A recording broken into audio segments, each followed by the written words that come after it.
Ya, perfecto. Estoy grabando. Hola chicas, chicos, espero que estén muy bien.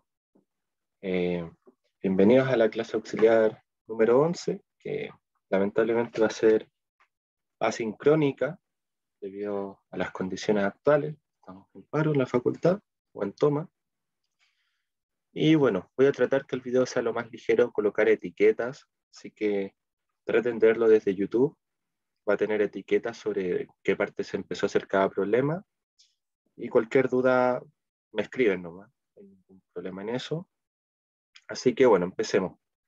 Para empezar vamos a ver un repaso sobre los dos conceptos clave para esta clase, que son la derivada direccional y el diferencial de una función. La derivada direccional en un punto, en una dirección del dominio, es un elemento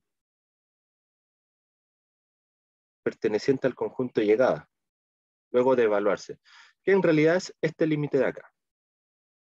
Si se fijan, t es un número real, simplemente un escalar.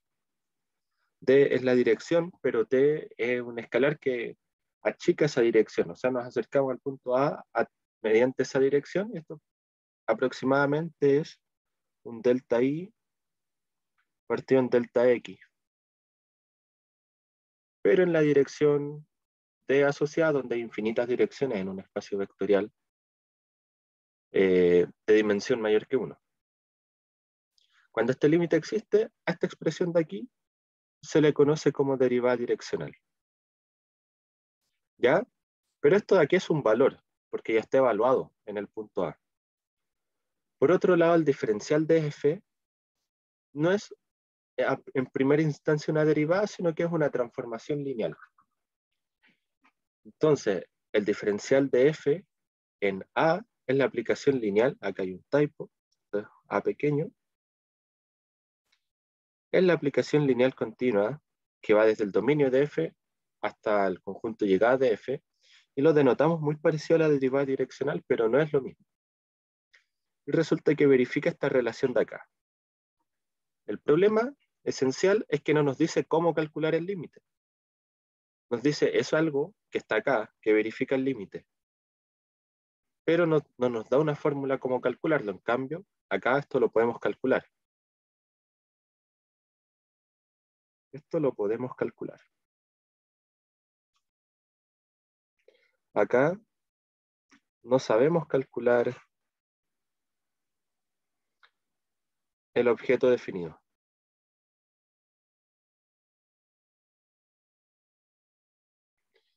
Y como consecuencia de esto de acá, resulta que esto es podemos escribir este límite de aquí. Pero veamos en un dibujo qué significa. Veamos un ejemplo.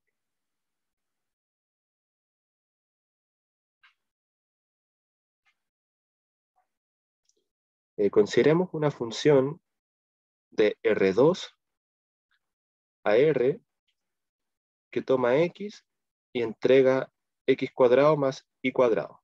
Es decir, una función, un paraboloide. Esta función es más o menos de esta forma.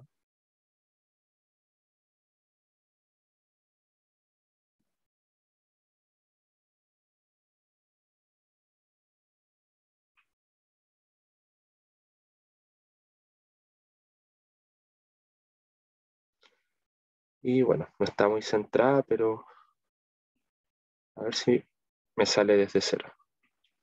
O mejor una función cualquiera.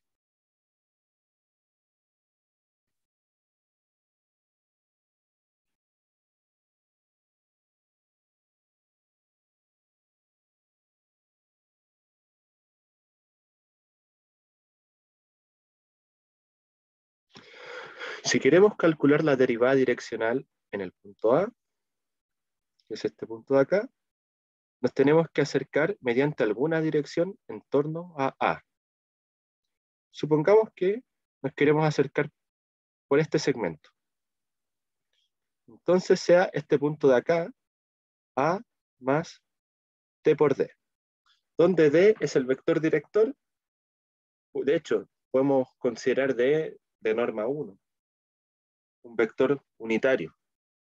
que sea solamente que tenga dirección, que es la única propiedad que nos importa que tenga, y nos acercamos al punto A. Para acercarnos a A, basta con tender T a 0. Como T es un escalar, basta eso. Y esto acá tiene una consecuencia en la imagen.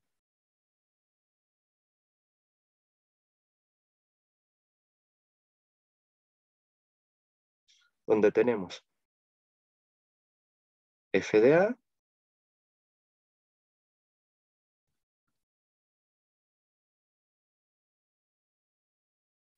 y f de A más T por D. O sea, nos estaríamos acercando por acá, cuando existe el límite. O sea, de cierta manera, la función algo de continuidad tiene que tener. Y esto no es más que hacer ese límite, no es más que un delta y partiendo en delta x en versión vectorial. Eh, o sea que, bueno, tenemos una función de R2 a R con el siguiente gráfico.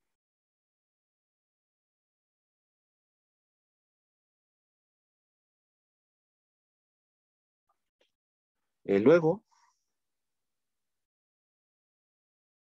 resulta que la derivada direccional en A, en la dirección D, es aproximadamente delta I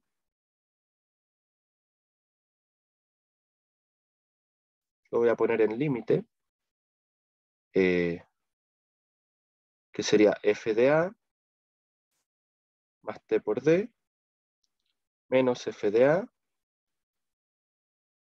partido en la norma de A más TD menos A. Y esto de aquí, cuando esta norma tiende a cero. Y esta norma tiende a cero cuando T tiende a cero. Desarrollando esto, bueno, los A se cancelan. Seguimos tomando el mismo límite.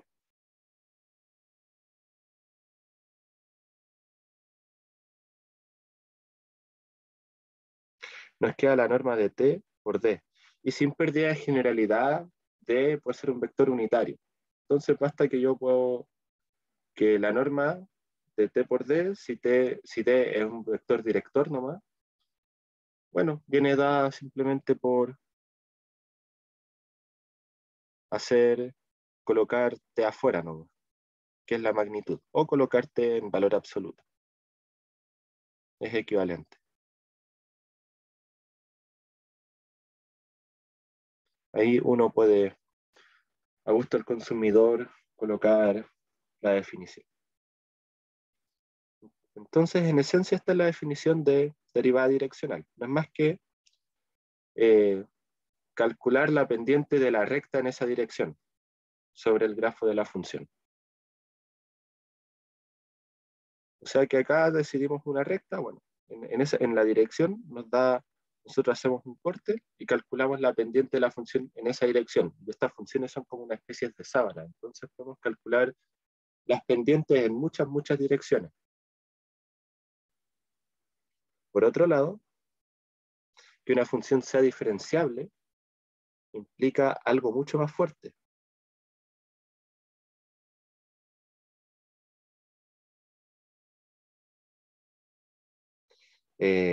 Si hacemos zoom a la función, por ejemplo, hacemos zoom en este punto y tenemos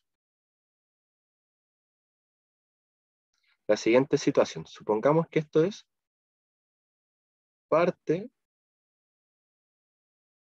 del grafo de una función.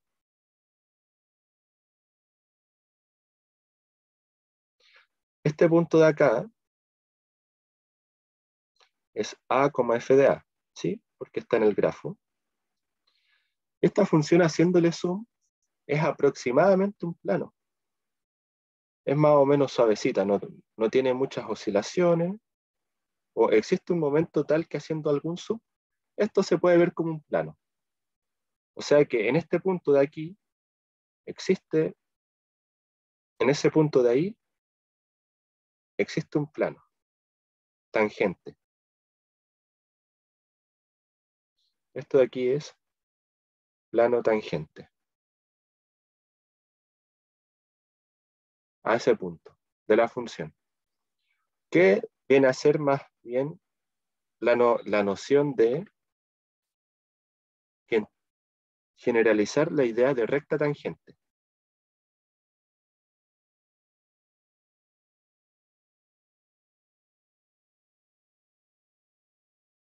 O sea que generaliza la idea de recta tangente.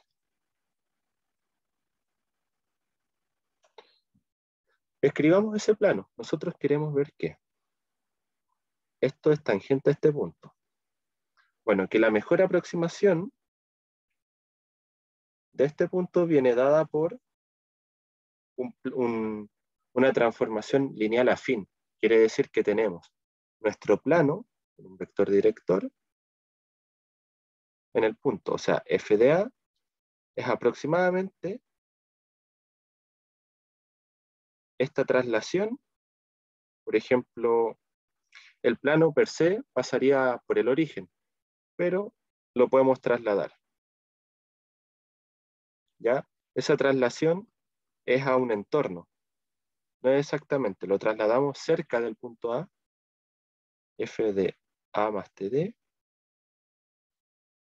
Esto suponiendo que acá está el origen, más el plano, que sería, bueno, el vector director por los escalares, que son, bueno, en R2 son dos vectores directores, pero lo podemos escribir como una transformación lineal simplemente.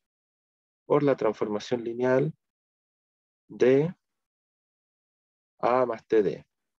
Y cambiando esto en la definición, esto sería A más B, que es el vector en torno al que nos movemos, más diferencial de A, y esto es A más B. Cuando B tiende a cero. O cuando B tiende a, perdón. No, tiende a cero. Entonces esto viene a ser la idea de diferenciabilidad, que la función es aproximable por, si le hacemos zoom, es un plano prácticamente, a partir de cierto zoom. Eso lo da la idea de límite. Bueno, espero que se haya entendido. Ahora vamos a partir con la resolución de problemas, en particular con la pregunta número 1. ¿Qué es la diferenciabilidad de funciones de R2 a R? Esto es un problema clásico. Es muy importante que repasen el cálculo de límites en varias variables, límites de funciones, que no es más que calcular límites de una variable, pero con más variables nomás. De todos modos, en material docente va a haber una guía con ejercicios resueltos para que puedan leer algunos pasos básicos y suelten un poco la mano. ¿Ya? Así que bueno, partamos con la parte A, que consideremos esta función de R2 a R dada por esta expresión de acá. Fuera del origen vale esto y en el origen vale 0. Estudia la continuidad de f en todo R2 en función de alfa. ¿Ya? Entonces, bueno, sea alfa perteneciente a R. Luego estudiaremos la continuidad de f por casos.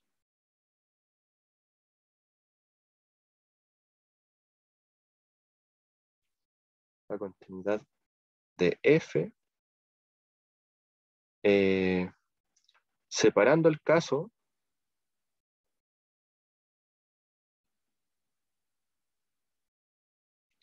en que x, y es igual a 0,0. ¿Ya? Entonces tenemos que el primer caso,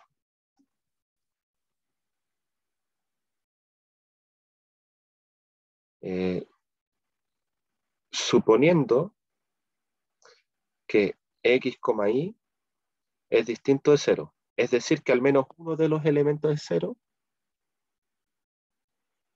notemos que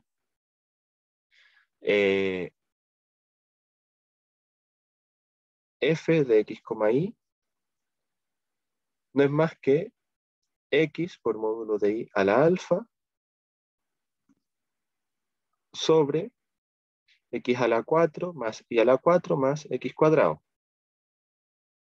Con, en este caso, x a la 4 más y a la 4 más x cuadrado es distinto a 0, siempre. Porque si tenemos que al menos uno de los dos elementos es distinto a 0, esto va a ser mayor y estricto que 0, va a ser positivo. Porque, bueno, va a ser, suponiendo que x es distinto a 0, esta expresión es positiva y no hay nada que acá pueda restar. Entonces basta que un elemento sea distinto a 0, x o y, esto va a ser distinto a 0. Y como f, porque el numerador y el denominador son cocientes de funciones continuas, donde la que se está dividiendo es no nula, podemos concluir que es una función continua por álgebra de funciones continuas. Entonces, luego f es continua, en este caso,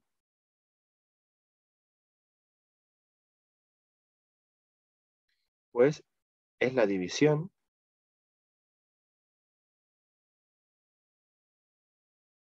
de funciones continuas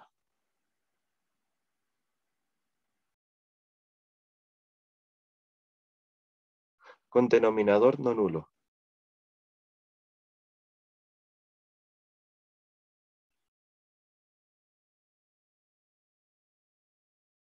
Entonces nos sacamos este caso rápido. Ahora, el que es complicado es cuando vale 0, porque hay que estudiar el límite.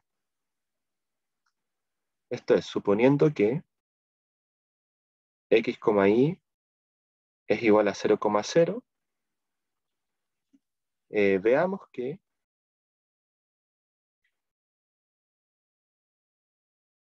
veamos cuando f de 0,0 es igual al límite de x, y tendiendo a 0 de f de x, y. Pero acá si estamos tomando el límite de x, y tendiendo a 0 es porque no estamos en el 0. O sea, estamos tomando los valores de f en el otro intervalo de la definición por partes. Entonces, en efecto,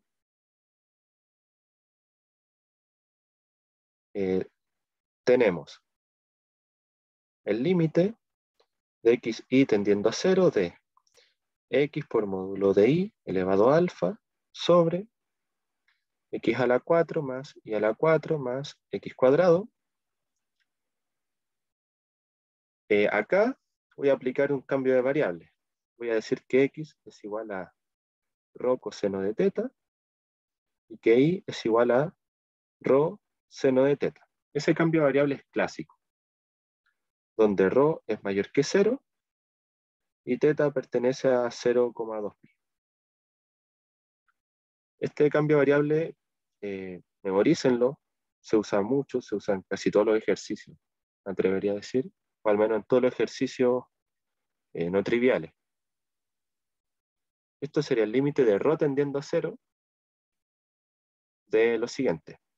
Rho por coseno de teta por valor absoluto de rho seno de teta, todo eso elevado a alfa, y tenemos el numerador, y el denominador sería rho a la 4 coseno a la 4 de teta más rho a la 4 seno a la 4 de teta más rho cuadrado coseno cuadrado de teta. Y simplifiquemos esta expresión para estudiar el límite. Entonces, bueno, vamos a trabajar hacia abajo. Esto no es más que el límite de rho tendiendo a 0. Acá, como rho es positivo, lo puedo sacar del valor absoluto y no arrastrar el valor absoluto. Así que no me preocupo de eso. Me queda rho elevado a 1 más alfa por coseno de teta por valor absoluto de seno de teta elevado a alfa. Y dividiendo, factorizo rho al cuadrado, me queda rho cuadrado coseno a la 4 de teta más rho cuadrado seno a la 4 de teta más coseno cuadrado.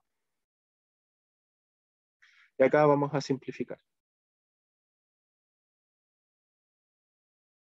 Entonces me queda, simplifico la expresión de rho en el arriba y abajo. Sería esto de aquí, en cuyo caso nos queda rho elevado a alfa menos 1 por coseno de teta, factor de valor absoluto es seno de teta elevado a alfa,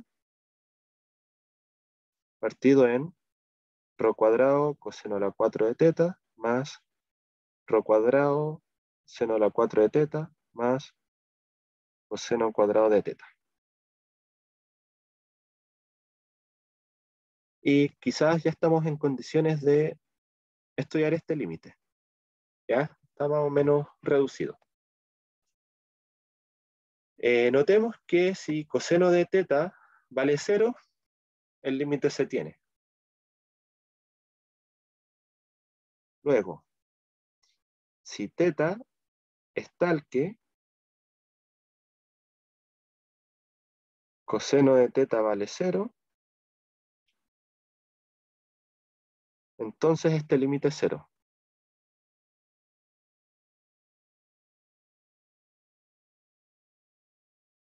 ¿Cierto? Porque esto aquí sería 0, esto es 0, esto es 0, esto sería distinto de 0 sí o sí. Entonces no hay indeterminación, me queda 0 partido en algo distinto a 0. Y por lo tanto el límite es nulo. Eh, entonces ahora supongamos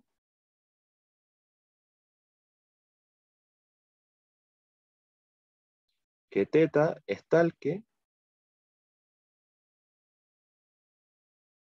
coseno de teta es distinto de 0. ¿Ya? Entonces, bueno, eh, tenemos lo siguiente. Esta expresión de aquí yo le voy a tomar teorema del sándwich antes de arrojar el límite, para que sea más sencillo. O sea, tenemos que 0 es menor o igual que el valor absoluto de esta expresión, que sería rho elevado a alfa menos 1, coseno de teta, valor absoluto de seno de teta, elevado a alfa, todo eso dividido en rho cuadrado, coseno a la 4 de teta, más rho cuadrado, seno a la 4 de teta, más coseno cuadrado de teta. Y esto, yo sé que coseno vive entre 0 y 1. Entonces, de partida, notemos que esto de aquí lo podemos quitar y la expresión va a crecer. ¿Ya? Porque puedo factorizar rho cuadrado y coseno a la 4 más seno a la 4 lo podemos acotar hacia arriba. En cuyo caso podemos decir lo siguiente. Esto aquí, coseno de teta, seno de teta a la alfa, partido en coseno cuadrado de teta. O sea, quité esta expresión de aquí para agrandar la cota. Y bueno, acá podemos cancelar esto con esto. Y nos queda rho a la alfa menos 1 por seno de teta a la alfa partido en coseno de teta. Y esta expresión de aquí, de hecho, tiende a 0. Tiende a 0 cuando rho tiende a 0, o sea, cuando aplicamos el límite que teníamos más arriba, pero tiende a 0 cuando el rho está arriba. O sea, cuando alfa menos 1 es mayor que 0. Porque si esto fuese menor, si fuese igual a 0, esto aquí sería una constante y el límite dependería del ángulo. Y eso no nos sirve. O lo otro es que si esto está abajo, esto diverge al tirar el límite de ρ tendiendo a 0. Entonces le imponemos que alfa cumpla esta condición. O sea, se tiene el límite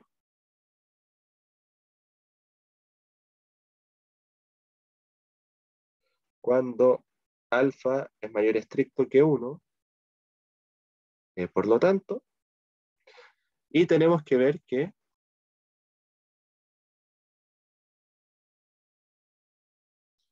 resulta que f en 0, 0 valía 0. Esto esencialmente por definición. Y el límite sobre xy tendiendo a 0 de f de x vale 0.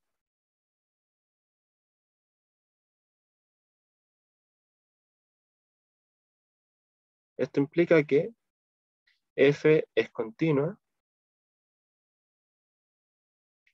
en el punto 0,0. Para todo alfa mayor estricto que 1, que es la condición necesaria para que este límite converja.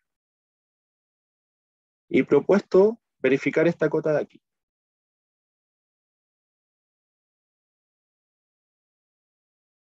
¿Ya? Así que eso. Volvamos al enunciado. Ahora nos viene a estudiar la diferenciabilidad de f en R2 en función de alfa. Esencialmente el mismo ejercicio. Vamos a desarrollar el límite y ver cuánto tiene que ser alfa para que ese límite converja. Para ello vamos a estudiar la diferenciabilidad también por separado.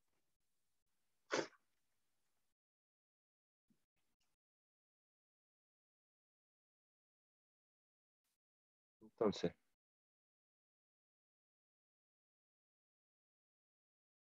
estudiamos la diferenciabilidad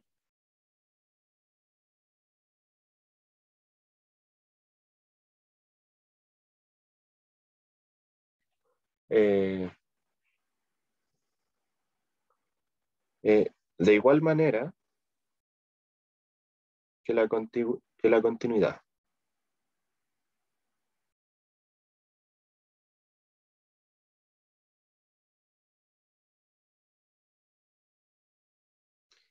Viendo x, y igual a 0, 0 como un caso aparte.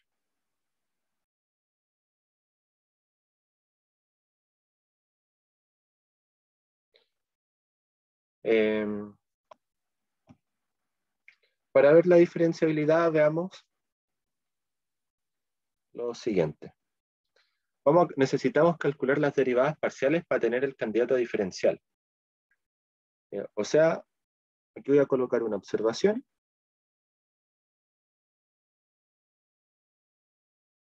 Como f es una función de R2 a R, luego su diferencial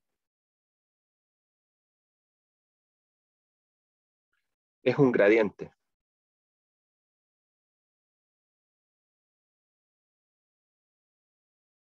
Esto quiere decir que el diferencial de f en el punto A no es más que el gradiente de f en A. Esto quiere decir que es el vector de derivadas parciales evaluado en A.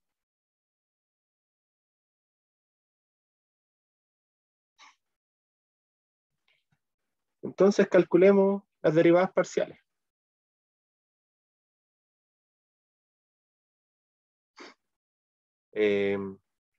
Para eso nos vamos a poner en casos. Supongamos que primero afuera del 0, que es el punto más sencillo. supongamos que x, y es distinto del 0, 0. Luego, tenemos la función f de x, y, resulta ser igual a la expresión afuera del punto 0, 0, que es todo esto, ¿cierto?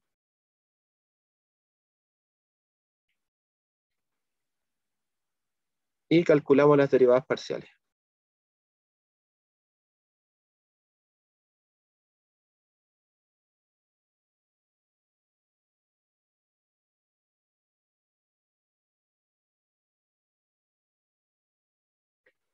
Bueno, calcular las derivadas parciales con reglas de cálculo no es más que derivar suponiendo la otra variable constante. Entonces, tenemos para calcular df de x en xy, hay que derivar esto con respecto a x y es una derivada de cociente. O sea, la derivada de lo de arriba partió en lo de abajo, menos la derivada de lo de abajo, perdón, sería una derivada cociente. Sería g' de x por h de x menos g de x, h' de x, partido en h cuadrado de x, donde g es igual a x, valor absoluto de y elevado a alfa, y h de x es igual a x a la 4 más y a la 4 más x cuadrado. Y estos primas son derivar respecto a x, la función respectiva. Esto es derivada del cociente. Entonces hagámoslo. La derivada de g con respecto a x no es más que el valor absoluto, ¿cierto? Porque esto es constante, entonces derivamos con respecto a x. El valor absoluto de eso por lo que está dividiendo en la función, menos g, que sería esta expresión sin derivar, por la derivada de lo de abajo con respecto a x.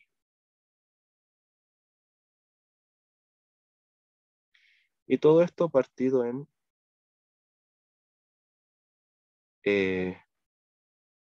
lo de abajo al cuadrado.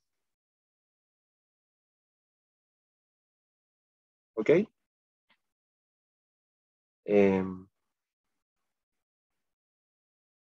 Y bueno, esto se puede simplificar, pero no vale la pena. Luego calculamos df de y, de x, y. Esto sería igual nuevamente a g' de x, perdón, g' de y por h de y menos g de y, h' de y. Esto partido en h cuadrado de y.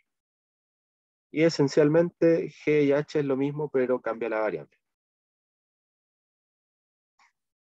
O sea que,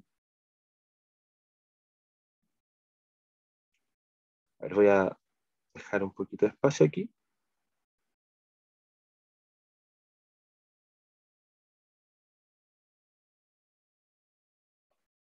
Esto sería g de y h de y. ¿Ya? Ahora depende de y porque vamos a derivar con respecto a y.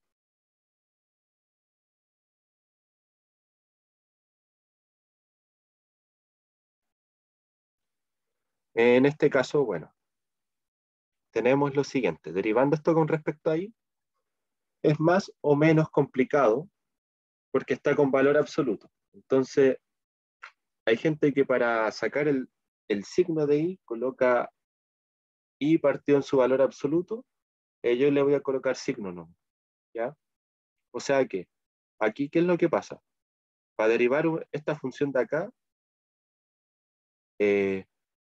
bueno, el x no se toca, baja el alfa, queda esto de acá, común y corriente, por la regla de la cadena, que es la derivada del valor absoluto. Pero la derivada del valor absoluto no es más que el signo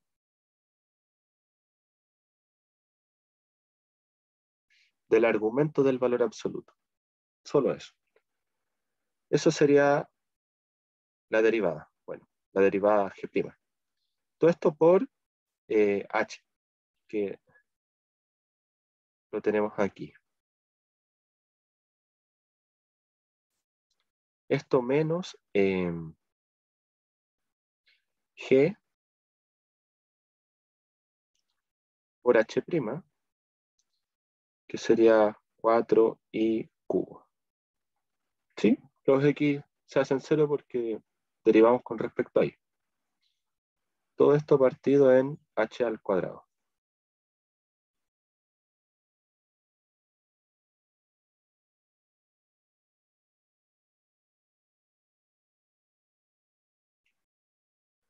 Y notamos que ya esto se puede verificar.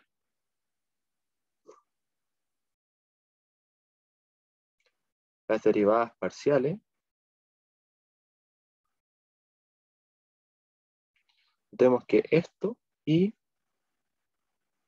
esto de acá, como funciones, son funciones continuas.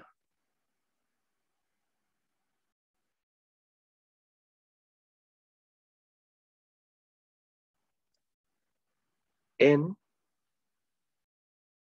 X y distinto de cero. Y acá voy a enunciar un teoremita, ¿ya? Eh, Resulta que si f es continua y sus derivadas parciales existen y son continuas,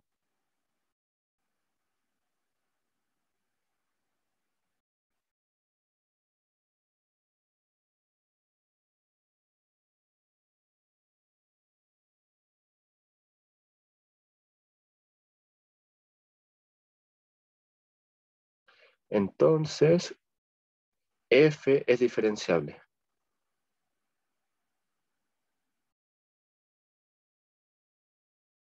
¿Ya? Obviamente en el mismo punto donde es continua y donde existen las derivadas parciales continuas, lo cual es el caso. Por lo tanto, f es diferenciable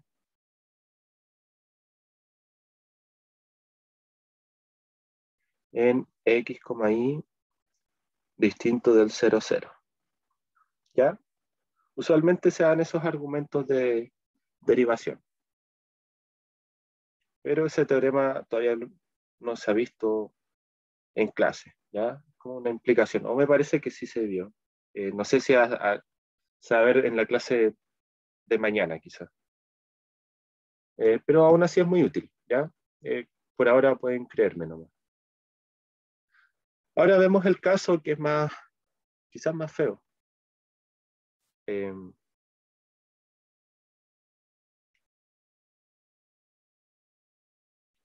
Suponiendo que xy es igual a 0, 0,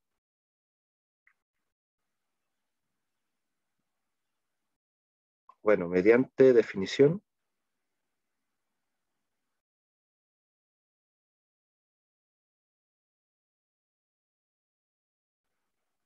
tenemos lo siguiente.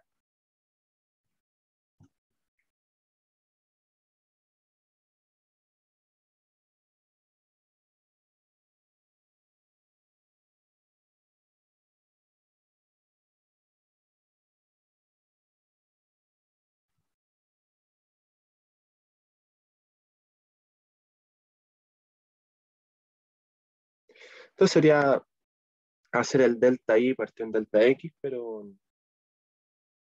en la coordenada, en una coordenada fija. Entonces se hace de esta forma simplemente.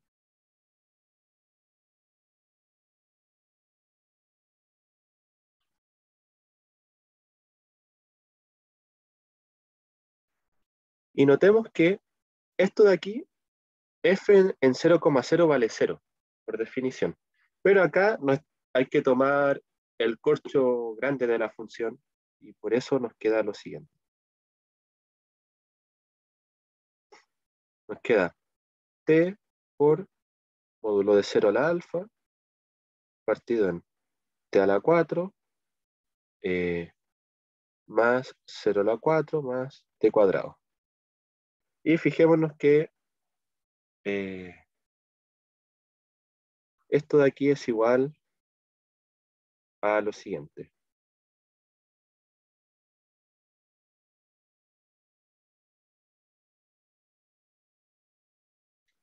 Al límite sobre t tendiendo a 0 de, podemos factorizar t elevado a 1. Y nos queda un módulo de 0 elevado a alfa sobre t al cubo más t. Esto es 0 antes de tirar el límite. Por lo tanto, esto es 0. ¿Ya? O sea, vamos más o menos bien. Voy a ordenar un poquito aquí.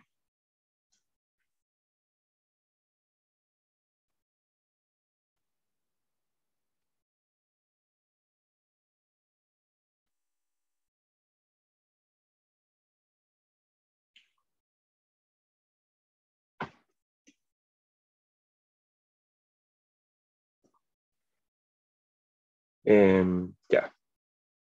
Ahí tenemos la primera derivada parcial.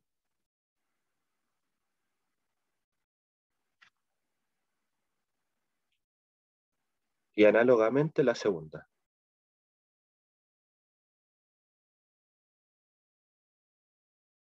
Tenemos df de i en 0, 0. Es la misma expresión, pero cambiando la coordenada. Esto sería t tendiendo a 0 de f de 0, t menos f de 0, 0 partido en t. Notemos que f de 0, 0 es 0. Entonces esto es igual al límite de t tendiendo a 0 de la expresión al revés. 0 por t a la alfa partido por 0 a la 4 más t a la 4 más 0 al cuadrado. ¿Qué nos queda? Nos queda esencialmente que lo de arriba es 0.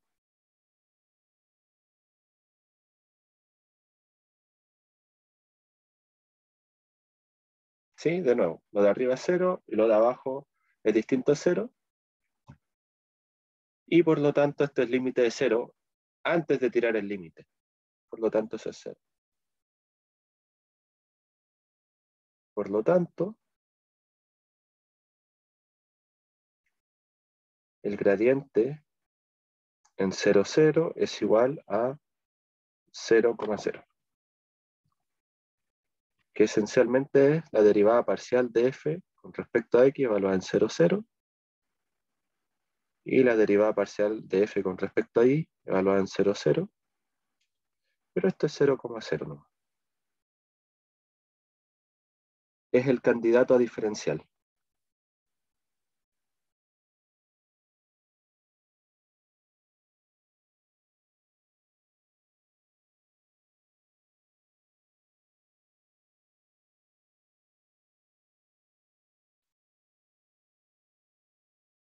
En ese punto. Por definición de diferenciabilidad, tenemos lo siguiente.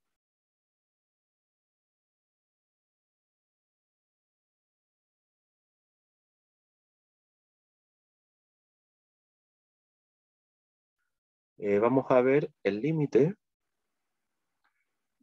cuando h en norma 2 tiende a 0, de, con la función llega a r, la norma del conjunto llegada es el valor absoluto. Esto sería f de h1, h2, que son las coordenadas de h nomás, menos f de 0, 0, menos la aplicación del gradiente por el vector. O sea, quiere decir el producto punto. Lo podemos escribir de dos formas. El gradiente de f en 0, 0, que es un vector nomás, como aplicar un vector.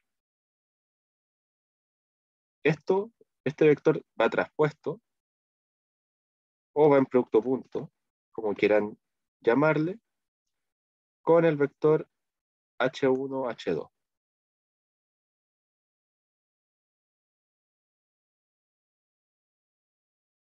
Y todo eso dividido en la norma euclídea de h.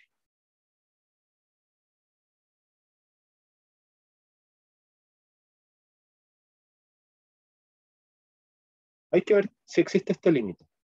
Lo vamos a simplificar y pasar a coordenadas polares.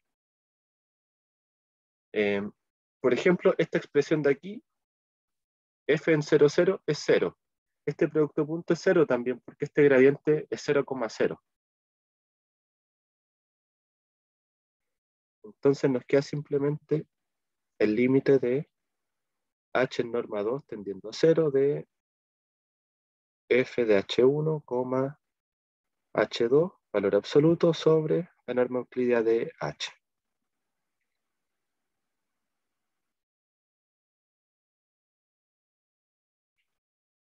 No es más que eso. Luego, como a priori h es algo distinto a 0, hay que usar la definición de f para cosas distintas del vector origen. Esto quiere decir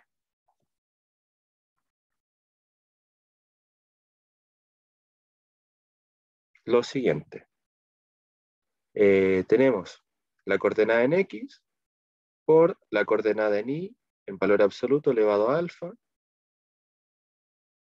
partido en la coordenada en x elevado a 4, más la coordenada en y elevado a 4, más la coordenada en x al cuadrado, por 1 sobre esta expresión euclídea.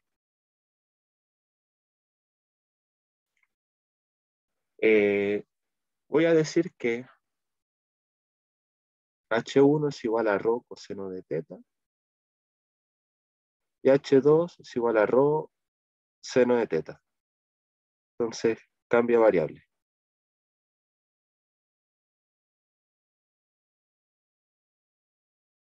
Este cambio de variable es importante para este limitante.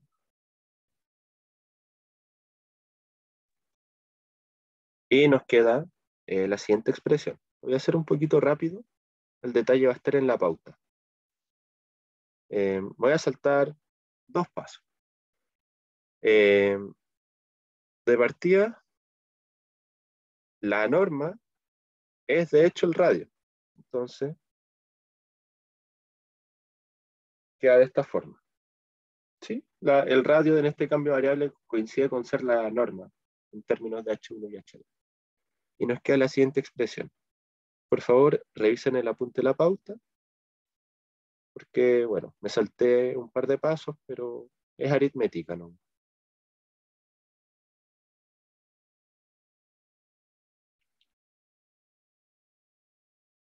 En esencia, es hacer lo mismo que se hizo cuando estudiamos la continuidad.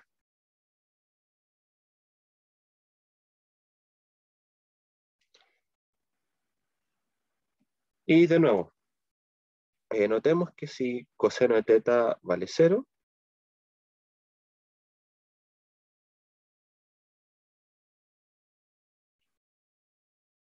luego el límite es nulo.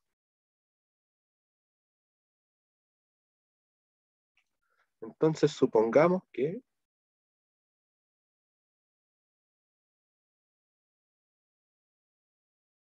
coseno de teta es distinto a 0. Luego vamos a usar teorema del sándwich.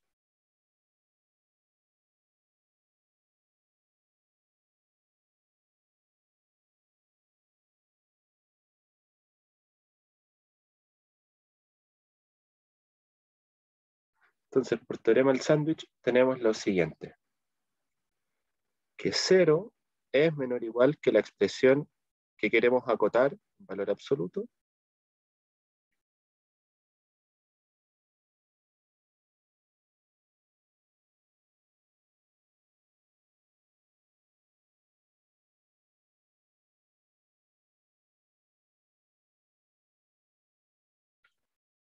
A ver, coseno al cuadrado más rho a la 4, perdón, rho cuadrado, coseno a la 4 de teta, más rho cuadrado, seno a la 4 de teta. Y bueno, el argumento acá para la cota es exactamente el mismo. Esto sería menor o igual que, saquemos el rho. Acá la gracia está en que nos quedaban términos abajo, podíamos factorizar un rho más grande, rho al cubo. Entonces aquí nos queda rho elevado a alfa menos 2. Entonces vamos a usar exactamente el mismo argumento. ¿Ya? La cota que usamos aquí es coseno de teta, seno de alfa de teta, ¿sí? Porque valor absoluto, al final da lo mismo, sobre coseno cuadrado de teta. En realidad da la expresión, es acotada, ¿sí? Donde el coseno de teta es no nulo, eso es lo que importa. La gracia está en que esto converge a cero cuando ρ tiende a cero, sí, solo sí, alfa menos 2 mayor que cero, porque el ρ tiene que estar arriba nuevamente. Si está abajo, esto no funciona. Luego, el límite es nulo. En este caso, también es nulo.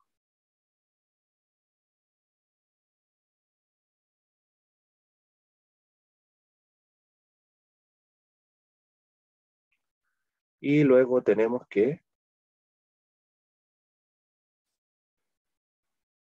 f es diferenciable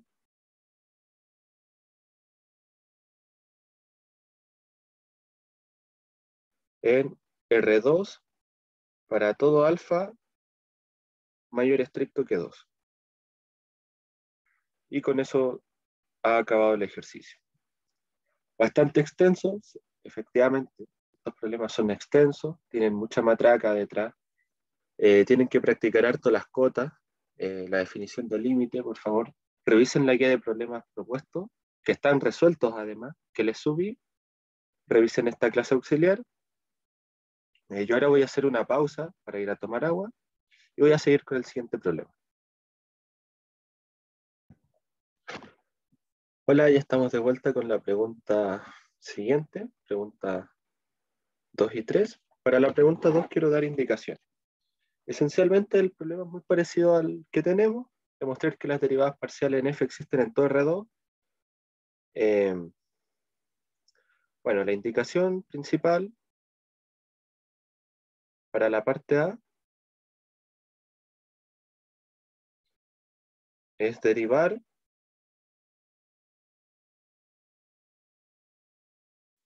calcular simplemente, calcular en X y distinto del 0, 0, directamente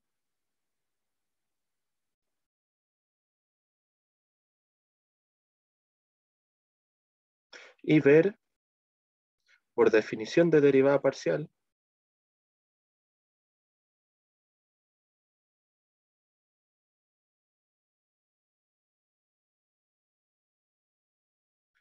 el caso xy igual a 0, 0.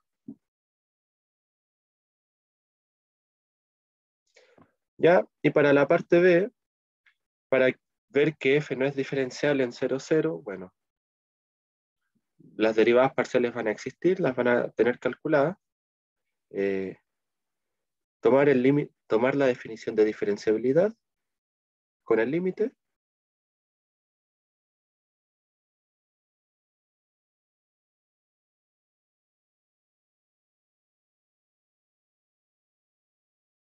y ver que el límite no existe.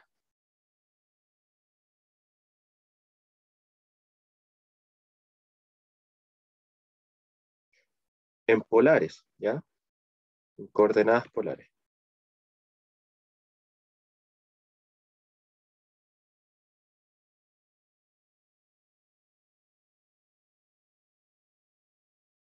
Por ejemplo, si el límite en coordenadas polares depende de teta, no existe porque depende de la dirección por la cual nos estamos acercando al límite.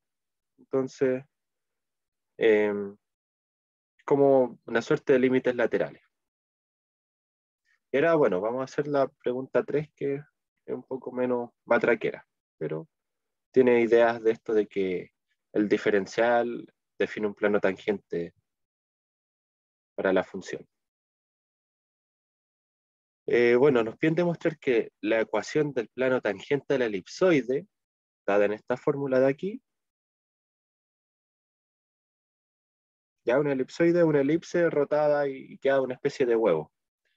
En el punto, en un punto cualquiera en realidad, puede escribirse como la expresión que nos presentan acá. No es más que eso. Bueno, eh, hagamos la solución. Bueno, primero resulta que el plano tangente siempre es perpendicular a la curva de nivel de la función para todos los puntos del dominio. ¿Ya? Lo voy a dejar escrito. El plano tangente es perpendicular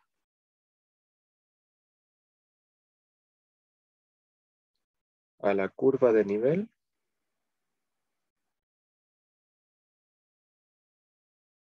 de una función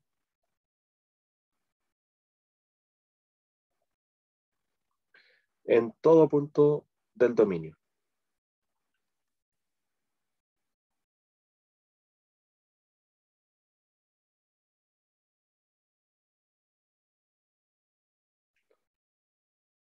Bueno, y definimos sea f de R3 a R dada por lo siguiente. F de x y z igual a x cuadrado sobre a cuadrado más y cuadrado sobre b cuadrado más z cuadrado sobre c cuadrado. Y la curva de nivel es simplemente igualar esta función a alfa.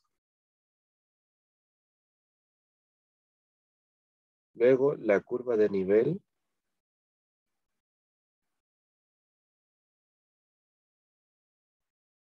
es alfa igual a f de x y z con alfa igual 1, ¿ya? Esta sería la curva de nivel que nos interesa. Para alfa igual 1, que resulta de escribir la elipse, ¿cierto? Porque si esto de aquí vale 1, en realidad esa ecuación nos dice que es una elipse, una elipsoide.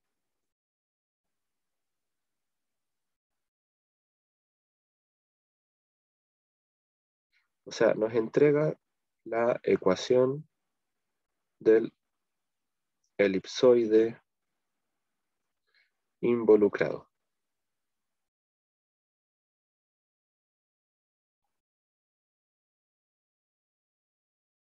Calculemos el gradiente para calcular el plano tangente.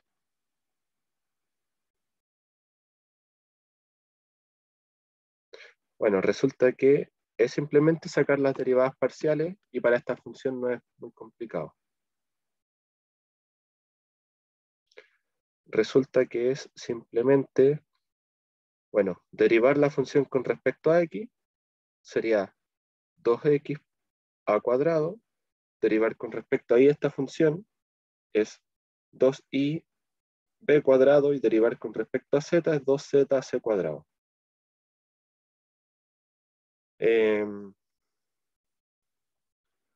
Por lo tanto, el plano tangente viene dado por, de álgebra lineal, el plano tangente eh, en el punto, le vamos a dar nombre al punto de donde lo vamos a calcular, es x0, y 0, z0, es el siguiente. Es el producto punto del gradiente en el punto de interés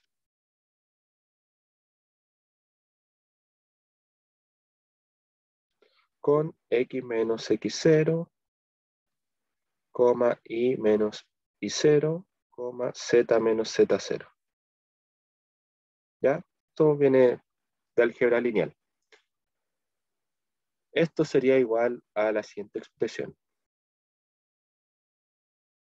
El gradiente es conocido, entonces sería 2x sobre a cuadrado, 2x0, 2y0, porque el gradiente ya está evaluado, ¿cierto? Y 2z0 sobre c cuadrado. Un producto punto con x menos x0, y menos y0, z menos z0. Y este producto punto es el siguiente. Es igual a 2x0 sobre a cuadrado factor de x menos x0 más 2y0 sobre b cuadrado factor de y menos y0 más 2z0 sobre c cuadrado factor de z menos z0. Esto implica lo siguiente.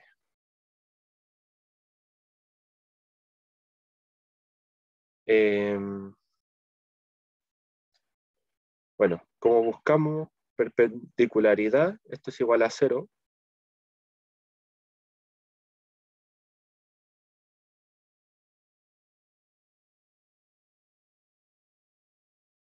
Esto implica que vamos a separar los factores. Nos vamos a quedar con esto de término de aquí, lo vamos a separar en la resta y vamos a pasar el término que está restando para el otro lado. Entonces nos va a quedar 2x0 por x sobre a cuadrado más 2y0 por y sobre b cuadrado más 2z0 por z sobre c cuadrado. Esto es igual a lo siguiente. 2 factor de x0 cuadrado sobre a cuadrado más y0 cuadrado sobre b cuadrado más z0 cuadrado sobre c cuadrado. Y como esto, el punto x0, y0, z0 pertenece a la elipse, esto aquí vale 1. Entonces toda esta expresión vale 2. ¿Sí? Porque los puntos que pertenecen a la elipse son tal que esta ecuación de aquí, sin quitándole los subíndices 0, son los que valen 1. Esto aquí es hipótesis. Y por lo tanto tenemos que 2x0x, bueno, y tomando esta igualdad y multiplicando por un medio, nos queda que x0x sobre a cuadrado más y0y sobre b cuadrado más z0z sobre c cuadrado es igual a 1, que es lo buscado.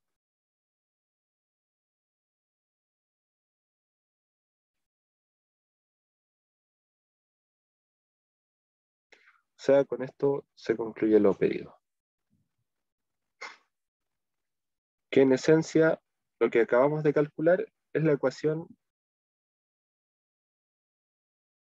si tenemos una elipse, o un elipsoide, mejor dicho,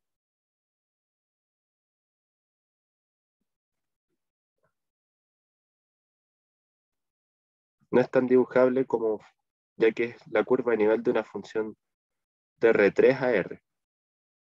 Tenemos un elipsoide que esencialmente es como un huevo,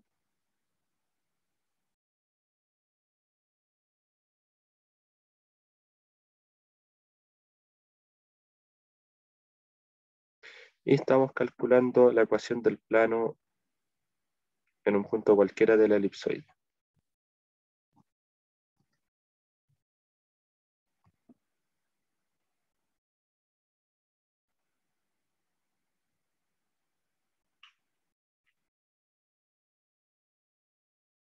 ¿Ya?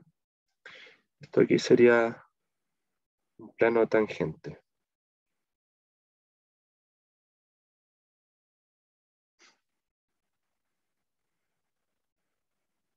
Bueno, ahora vamos a pasar al problema número 4, que es un problema ya de diferenciabilidad en un espacio vectorial normado.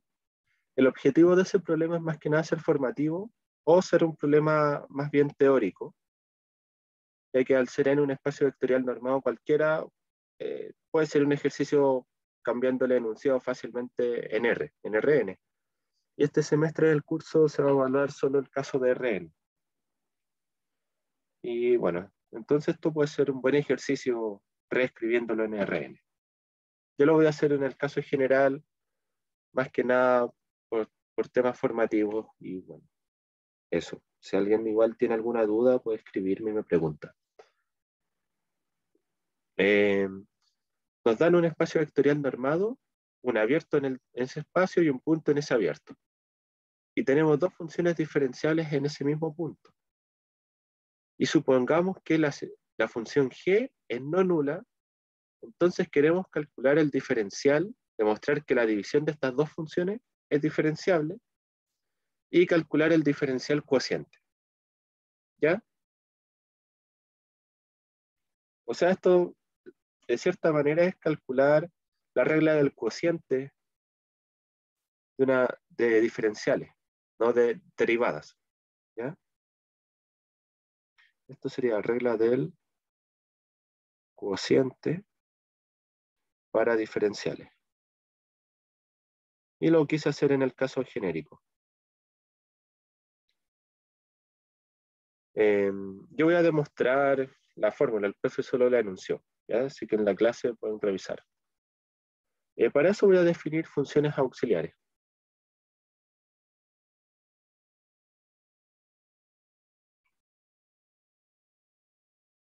Eh,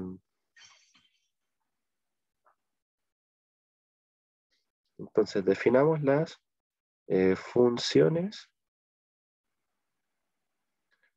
auxiliares siguientes. Voy a definir phi desde R, cruz, R sin el cero,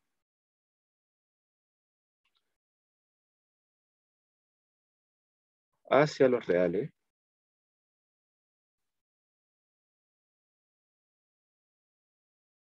dada por x, y que me entregue x partido en y. ¿Ya? La gracia de esto es que vamos a escribir la función como una composición. ¿Ya? Y bueno, luego sabemos o notemos que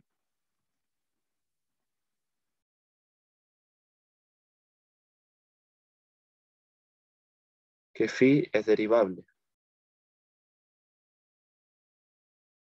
más no diferenciable necesariamente, pero me basta con que a priori podemos decir que es derivable. Esta es una función, podemos calcular las derivadas parciales. El único punto conflictivo es cuando el i vale cero, que en realidad ahí la función se va a infinito y diverge.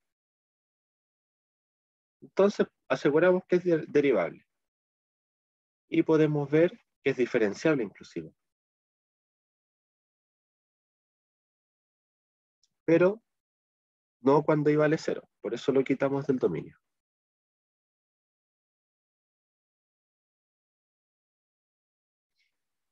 Es diferenciable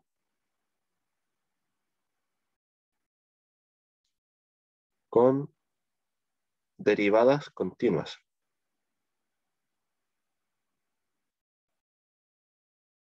¿Qué es lo que vimos en el problema 1? Que usamos que las derivadas parciales eran continuas.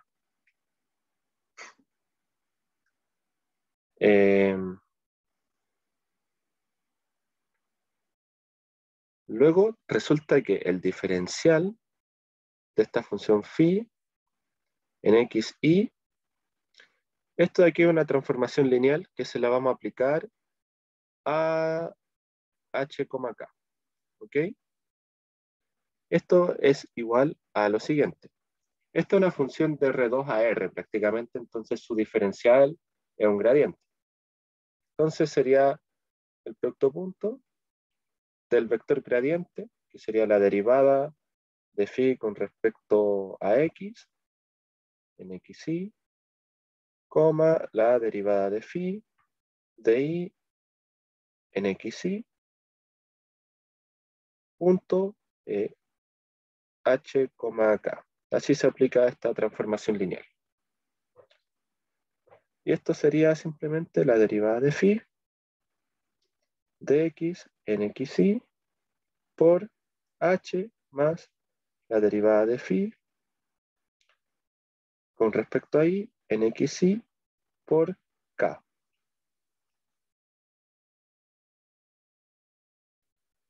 Y esto lo vamos a escribir, porque podemos calcular estas derivadas. Podemos ver cuántos son. Bueno, resulta que derivando phi con respecto a x, eso nos queda 1 sobre i, entonces nos queda h sobre i más menos k sobre i cuadrado, derivándola con respecto a i, llegamos a eso, y fijémonos que esto es igual, le voy a hacer un ni quita ni pone al primer sumando, voy a poner un i arriba, nos queda i por h menos xk partido en i cuadrado. Esto más o menos parece una regla del cociente, como una regla del cociente. Entonces acá a de phi le vamos a componer las funciones f y g que nos interesan. Entonces tenemos sea u, una función que va desde u hacia R2, que toma x, me entrega u de x igual a f de x, g de x. ¿Ya? Esta es también una función auxiliar.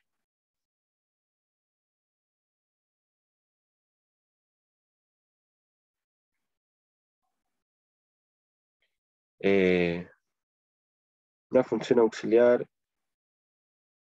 tal que podemos calcular ver que es diferenciable. ¿Sí? Porque esta función es diferenciable por coordenada, entonces es diferenciable completamente. Si el diferencial de f y de g, por ejemplo, fuese un gradiente, eh, bueno, el diferencial de u sería un jacobiano, ¿ya? El, cuando la función es diferenciable por coordenada, es diferenciable, por si acaso. Tal que es diferenciable en A.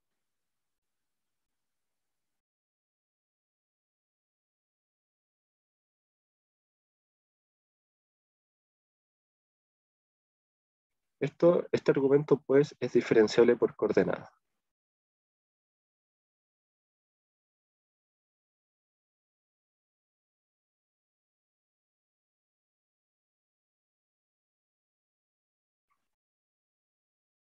Y bueno, su diferencial es de la siguiente forma. Resulta que el diferencial de esta función producto, que es esta aplicación de acá, que se evalúa en H, es la aplicación producto, es el diferencial por coordenada, o sea, va a ser de f a,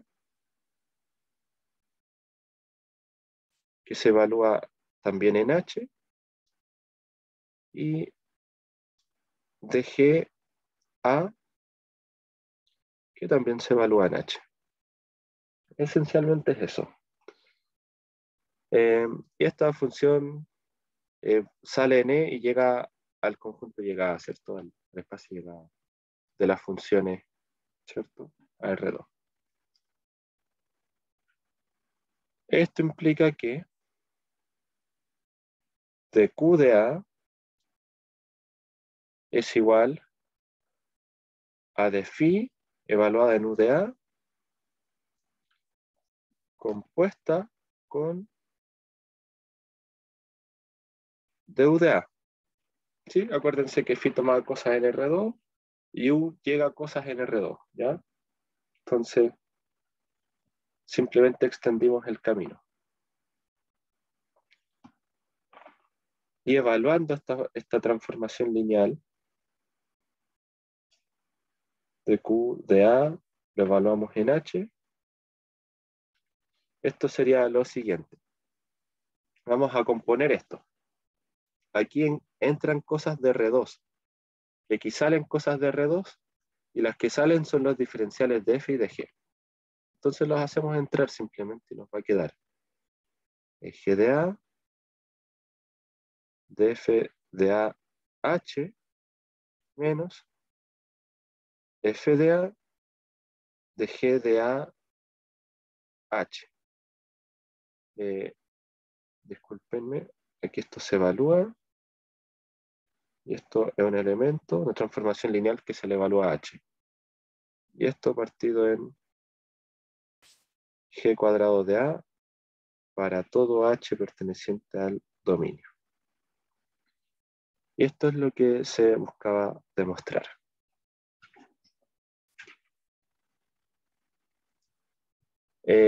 Perfecto. Otro problema, y ya el último, que voy a dejar indicaciones, y de todos modos voy a subir la pauta. Este problema es formativo. Es aplicar el diferencial a una función que va de un espacio Hilbert a otro espacio de Hilbert. Una función, bueno, tenemos una función f que va de x a los reales, ¿ya? O sea, perdón, del espacio Hilbert a los reales, y g que va de un Hilbert a Hilbert. Y queremos encontrar el diferencial de esta transformación integral. Esta aquí es una función que, ¿qué es lo que hace? Entra un x y el x lo meto dentro de la función, le aplico producto punto e integro. Es más o menos elaborada la composición, pero le hacemos hartas cosas a ese x que entra acá al f. Lo importante es que pensemos, entra un x que está en un espacio Hilbert, vector. Esta función de aquí toma cosas en espacios de Hilbert y los deja de nuevo en un espacio Hilbert. Entonces este producto está sobre H, está bien definido y es un número real, o una función real en realidad, ¿cierto? Una función de x. Y esa función se integra, o sea, esto tiene sentido. Y buscamos el diferencial de f viendo su composición. Y hay que demostrar que es igual a esto. El hint acá es calcular las derivadas. Calcular las derivadas por definición, perdón. La diferenciabilidad por definición.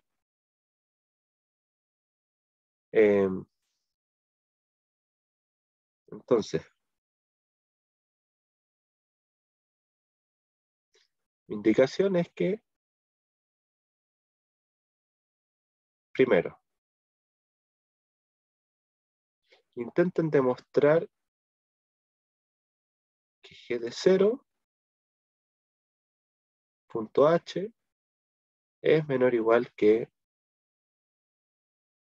g de 0 en norma por h.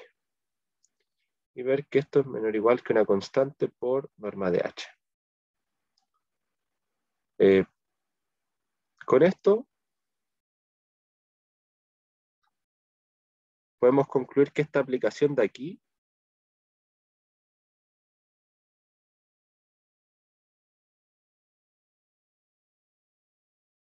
que la función que toma h y me entrega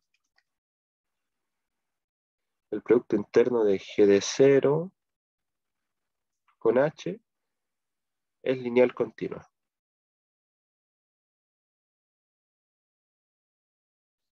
Así que puede servir como diferencial. La segunda indicación, ver el límite, límite norma de h tendiendo a 0, de f de 0 más h menos f de 0 menos L de h, todo esto partido en norma de h. Ver este límite, donde este L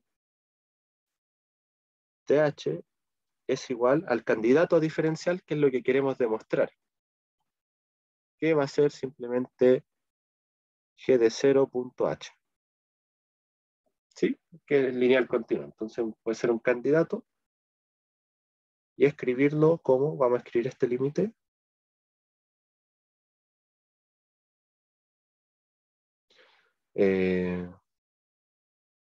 límite de cuando norma de h tiende a 0 de usar la definición sin ningún asco. Puede verse un poco intimidante evaluar f de 0 más h, pero hay que hacerlo.